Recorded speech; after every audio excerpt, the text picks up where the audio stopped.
Oh, les Camerounais. Tu as vu Bino dernièrement, tu as Bino par rapport à chiffres.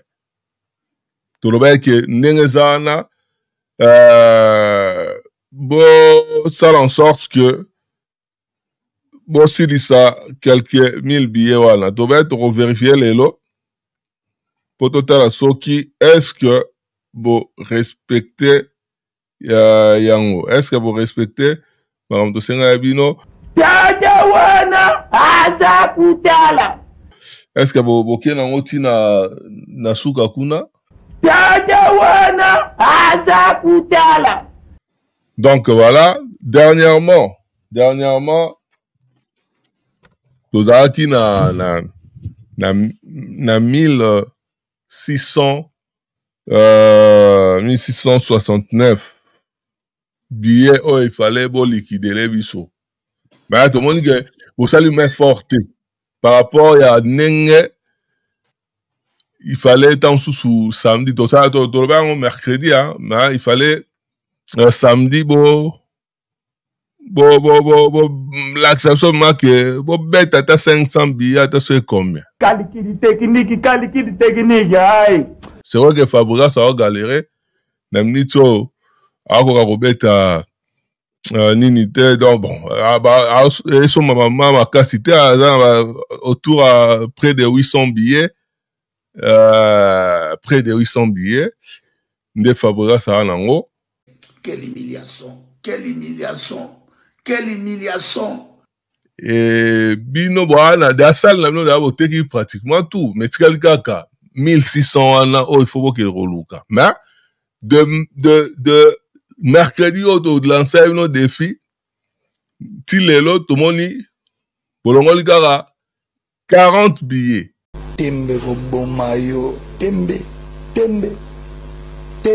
quand on Bomabatoi, d'ailleurs, ça me karaté.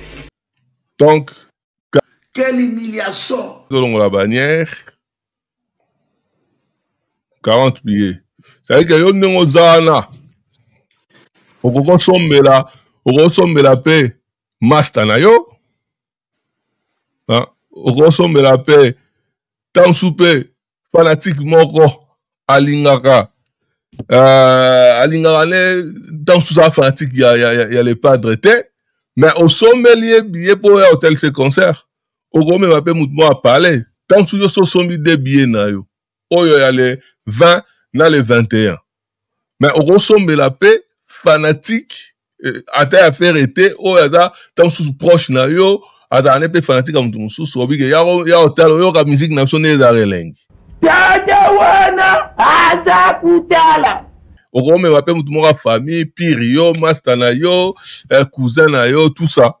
Parce que, bon, on a un chiffre, il y a 6 heures, hein.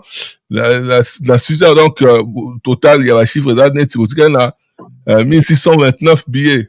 Alors qu'il y a dernièrement, il y a 1669 billets. Donc, ça veut dire que Betty Kaka, depuis mercredi, donc, il sera avec 40. Bon, on a mis tout temps sous 50, temps sous essayer long, temps sous tout éviter, mais 1000 wana et tigal moukié. Y'a autopé ça, bino, y'a autopé ça va chiffre, moi, y'a une relation là. Ah, ne te kamé belé, mais ce que donc, kokate. Il a toujours partie la plus difficile à ôter que la reste. Après Angouma, il y a une euphorie. Après Angouma, la place soirée est toujours difficile à ôter. Quand on concerne Nyos, quel que soit artiste, games, la place soirée est la moins compliqué. Donc, Yango, bon ça là, en sorte que donc, tango dada aussi lisango comme ça tu vas nous dire la spectacle. Sommela ndeko na yo, sommela master na yo, sommela nini, 1000 biana, to boaka ngo. 1000 biana yane ti pratiquement Olympia, 1600. Olympia près de 2000. Donc pratiquement ça la Olympia. Tembe Bomayo, Tembe. tembe kaka ndeko boma batwa daisa bango me bayo karate.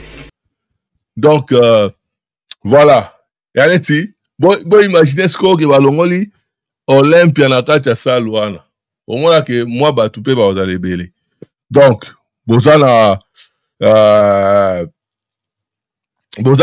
temps c'est vrai ti tokoma nini ana ekozala esili nango wana kutu pas de problème même so olingi kobeta yango dada bo limwisa yango na minute oyo to passer à autre chose. Calcul technique aïe.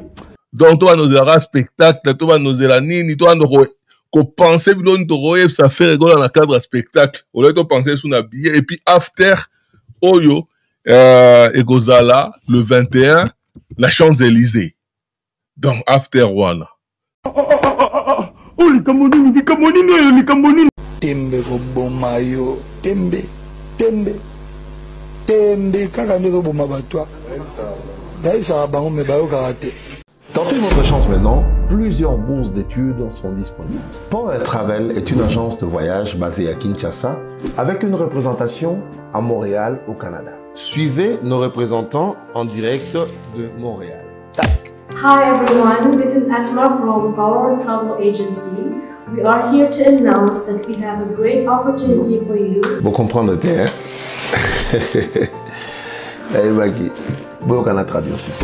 Vous êtes étudiant ou élève âgé de 16 à 30 ans, vous pouvez maintenant voyager et étudier au Canada gratuitement. Nous prenons tout en charge. Power Travel, en partenariat avec une grande université canadienne, vous donne l'opportunité de gagner plusieurs bourses d'études. Nous sommes à Botou, local 75, à Gombe. Pour plus d'infos, appelez les numéros qui s'affichent au bas de votre écran.